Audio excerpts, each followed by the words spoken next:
አፈር መሸርሸርን ደን እየቆረጠ አፈር መሸርሸርን እያመጣ አረንጓዴ ነገሮችን እያጠፋ የአፈር መሸርሸር ደግሞ ጎርፍ በብዛት ጠርጎት አፈራችንን እንዲወስድ እያደረገ ስለሆነ በጣም ተቀይሯል። ምርትና ምርታማነት ደግሞ ጎርፍ እየጠረገ እየወሰደ ስለሆነ ቶፕ ሶይሉ እያለቀ ስለሆነ ምርትና ምርታማነት በጣም ቀንሷል። ዝናብም ደግሞ በወቅቱ እየመጣም አይደለም። አንዳንዴ ከመጣም ደግሞ ይበዛል። ያው ጎርፍ ሲኖር ደግሞ የአፈር መሸርሸር ይኖራል።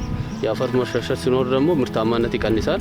እንደዚህ አይነት ችግሮች ስለነበሩ የአፈር መሸርሸርን የሚቀንሱ ምርትን የሚሰጡ ምርትና ምርታማነትን የሚጨምሩትን ነው።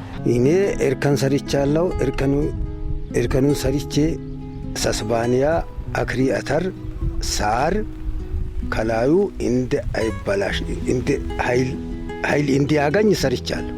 ደናም ወብራዳቂ ኢራንታስ ፍራፍሬ ሀኖር ካጣቃሜንር ማንጉት አውካትት ስራቲን ካሼድ ደናማ ወብሪጊን ኡለስ ደናሞ ጋፎደ ይከነ ይደቀነው እኛ ያየነው የዚህ የአየር መዛባት ቀጥሎም እንዳይኖር ችግኞችን ዛፎችን በመትከል የተከለውን ደግሞ በመንከባከብ እንዲያድጉ በማድረግ አካባቢውን ቀይሮ ነፋሻማ እና ጤናማ አየር እያገኘ እንዲኖር የሚኖር ህዝብ እንዲሆን ይመኛሉ የሚል ሀሳብ አለ።